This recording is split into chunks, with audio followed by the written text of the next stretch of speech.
पिछले 20 दिनों से मजदूर, कामगार और छोटे कॉन्ट्रैक्टर न्यूटक वेंचर्स एलएलपी के लगातार यहाँ पे अनशन आंदोलन जारी है बिल्डर दिनेश दोषी के खिलाफ।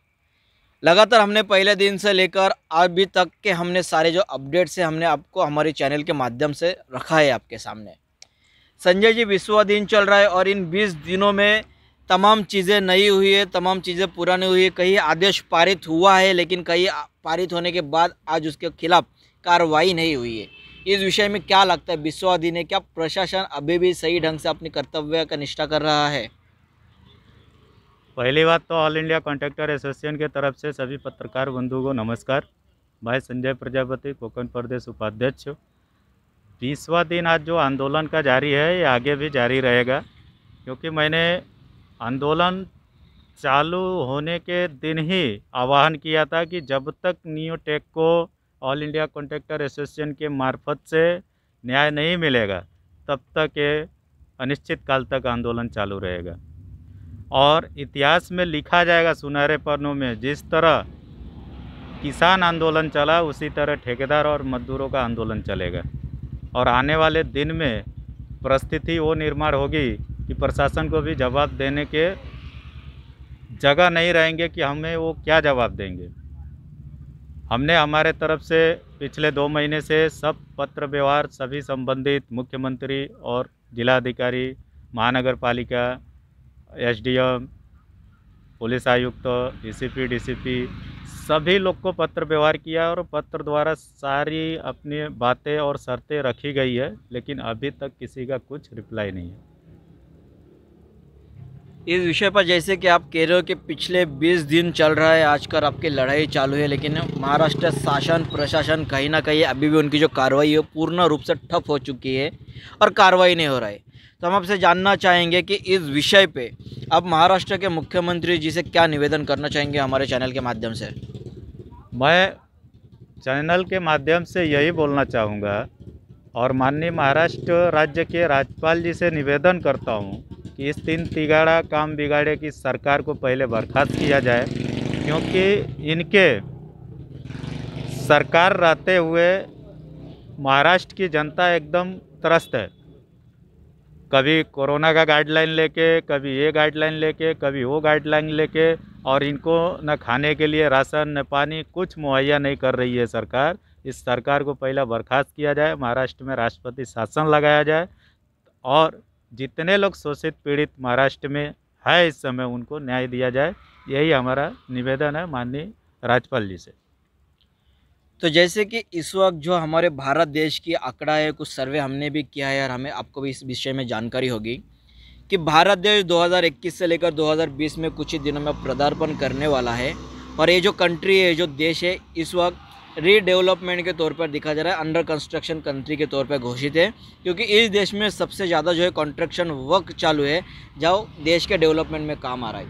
बावजूद इसके कामगारों को सक्षम बनानी चाहिए, कामगारों को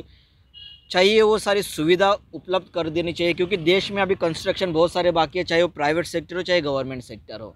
और मजदूर होंगे तो ही देश कहीं ना कहीं डेवलपमेंट के अपने चरण में पूर्ण रूप से सक्षम हो पाएगा। लेकिन यहाँ पे लगातार हम देख रहे हैं कि पिछले सिर्फ आपके ही आंदोलन नहीं, इससे पहले भी हमने कई बार देखा है कि फाइनेंशियल फ्रॉड, आर्थिक शोषण हम जिसे कहते हैं, वो लगातार हो रहा है और प्रशासन इसमें कहता है कि ये इसमें हमारा भूमिका किसी भी प्रकार की नहीं आता है, आप कोर्ट जाओ। तो ये जो कानून है और जो शोषण की प्रक्रिया लगातार इस विषय में बढ़ रहा है, क्योंकि अंडर कंस्ट्रक्शन कंट्री होने के कारण जाहिर है कि इस तरह का शोषण आगे भी होता रहेगा, लेकिन इसमें कोई बदलाव नहीं आ रहा है। इस विषय में आप क्या कहना चाहेंगे?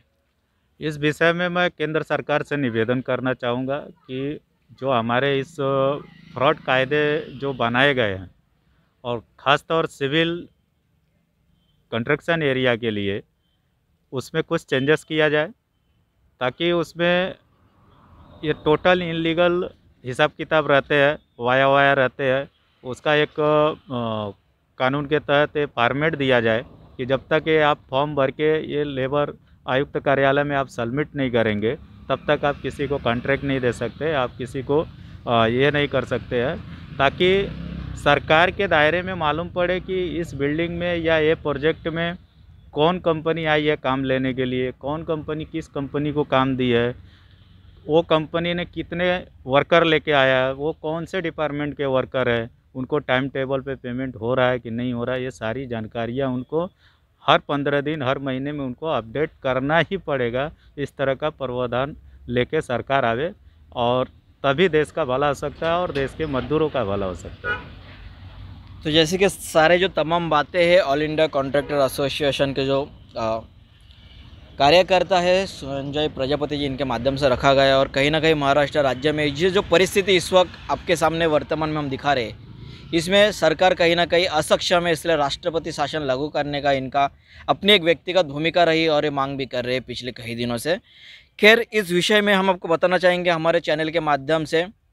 ये जो मजदूरों की शोषण हुआ है तलोजा घोड़गांव में बिल्डर दिनेश दोषी के माध्यम से, इस विषय में राज्य सरकार से लेकर तमाम जो संगठन है महाराष्ट्र सरकार के, चाहे उसमें आपके जिला कलेक्टर हो, यहाँ के एससीपी डीसीपी हो, चाहे यहाँ के कामगार कार्यालय हो, इन सारे तमाम संगठनों को इस विषय में जानकारी दी गई है। बावजूद इसके 20वां दिन चल रहा है और अभी तक प्रक्रिया जो है सिर्फ कागज़ में ही रह गया है, उनके दफ्तरों में, शायद किसी फाइल में दफ्तर हो गई रहेगी अभी तक, लेकिन कार्रवाई कुछ नहीं हुआ। यहाँ पे ये मजदूर है, मैं चाहूँगा कैमरामैन को थोड़ा सा गोल घुमा के दिखाइए। ये मजदूर आज यहाँ पे आए हुए हैं, पहले नहीं थे, क्यों आए वो भी आज आपको हम बताना चाहेंगे हमारे चैनल के माध्यम से कि 20वां दिन का आंदोलन चल रहा है और उन्हीं के ही कुछ मजदूर साथी, छोटे कॉन्ट्रैक्टर जो लगातार इनकी पाठिंबा, इनके न्याय को जल्द से जल्द मिले इसके लिए यहाँ पे उपस्थित हो रहे हैं और इनको पाठिंबा दे रहे हैं, इनके आत्मविश्वास को और बढ़ा रहा है कि हम न्याय के प्रति जीत को हासिल करेंगे। ये मजदूर जो है, इनको शायद आपने कई बार हमारे चैनल के माध्यम से देखे होंगे, 20वां दिन और दिन रात सुबह शाम यहाँ पे डटे हुए हैं। हाल ही में जो जानकारी मिली है 2 दिन पहले कि इस build happy home group of company के जो तीसरे पार्टनर है इजराइल शेख, उन्होंने यूनियन के माध्यम से एक सुलह करने की कोशिश की, जिसमें उन्होंने ये बताया है कि सबसे पहले हम इन मज़दूरों का जो अगर हक है हम दिलाएंगे, उस हक को पाने के लिए आप सबसे पहले एक बार रीमेजरमेंट कीजिए बिल्डिंग का जो उन्होंने काम किया है, उस मेजरमेंट में जो हिसाब किताब आएंगे हम फाइनलाइज करेंगे और हम इनके अधिकार अगर निकलते हैं तो हम ज़रूर देंगे। इस विषय में न्यूटेक वेंचर्स एलएलपी के तमाम जो कॉन्ट्रैक्टर है, छोटे मजदूर वर्ग और यूनियन अपना समर्थन दे चुके थे कि आप जैसा कह रहे हो, अगर आप कह रहे हो हिसाब करेंगे तो हम इस चीज़ को भी मानने के लिए तैयार है। लेकिन आने वाले 2 घंटे के अंदर बिल्डर पलट जाता है और कहता है कि सबसे पहले आंदोलन ख़त्म करो तो हम आपको हमारे टेबल में निमंत्रण करेंगे आपके ही पैसा लेने के लिए, वरना हम निमंत्रण नहीं करेंगे, आपकी शोषण हो रही है, हो जाने दीजिए, आप वहाँ पर बैठे रहिए। तो भारत लोकतांत्रिक देश है और 20वां दिन आंदोलन के बाद बिल्डर जगा तो था लेकिन फिर सो गया और आप लोग यहाँ पे दिन रात सुबह शाम उसी तरह से बैठे हो, जगे हुए अपने हक की लड़ाई लड़ो। तो आप बिल्डर को क्या संदेश आज 20वें दिन में देना चाहेंगे? सर जी, मैं आपके चैनल के माध्यम से बताना चाहता हूँ, बिल्डर कितना दिन घुमाएगा वो हम भी देखेंगे और 20वां दिन है और कितना दिन तक चलेगा हम यहाँ डटे रहेंगे अनिश्चित काल तक। जब तक वो घुमाता रहेगा शासन प्रशासन कभी तो जगेगी, शासन प्रशासन जब भी जगेगी। और शासन प्रशासन को टाइट होना चाहिए, शासन प्रणाली इतनी कमज़ोर है, एक बिल्डर के नीचे झुक जा रही है, तो बहुत ही दयनीय स्थिति है शासन प्रशासन की सर जी। और उसको सुधारने की ज़रूरत है, सरकार के हाथ में, सरकार कर सकती है, सरकार कर नहीं रही हो, वो करे तो आगे कुछ काम होएगा। अगर यही रवैया आगे भी रहा शासन प्रशासन बिल्डर के ओर से कि और भी वो लोग टाइम पे टाइम स्पेंड खींचता जाएंगे, तो आप लोगों की भूमिका क्या रहेगा? सर जी, हम शांति भाव में बस ऐसे ही बैठे रहेंगे, हम देखते हैं कि शासन प्रशासन की नींद कब खुलती है और हम अनिश्चित काल तक यहाँ रहेंगे।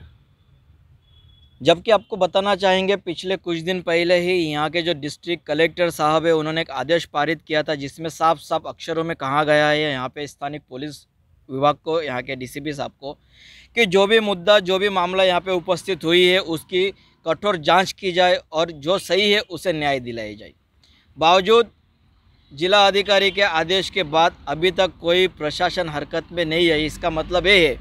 कि जिला अधिकारी कार्यालय से पारित हुए आदेश का भी महत्व हमारी प्रशासन किस तरह से लेते हैं ये आपको बताने की ज़रूरत नहीं। तमाम इन सारे चीज़ों के बाद अब देखना यह है क्या मज़दूरों को न्याय मिलता है,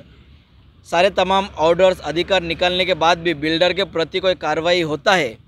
क्या प्रशासन पावरफुल है या बिल्डर पावरफुल है, ये दोनों के भेद प्रशासन को ही गुत्थी जो है सुलझानी पड़ेगी और उनको प्रशासनिक अधिकार होने के लिए जो संविधान ने उनको दायरा दिया है, संविधान ने जो अधिकार दिया है, उसका इस्तेमाल करते हुए सही और गलत का निर्णय बहुत जल्द लेना पड़ेगा। क्योंकि इस विषय में आपको इसलिए बता रहा हूँ क्योंकि कल तक यहाँ पे बहुत से कामगार मजदूर थे जो आज यहाँ पे नहीं है उपस्थित, क्योंकि उनकी जो हालत है बद से बदतर हो गई है दिन में। लेकिन बिल्डर प्रशासन अपने एसी कमरों में, अपने दफ्तरों में बैठकर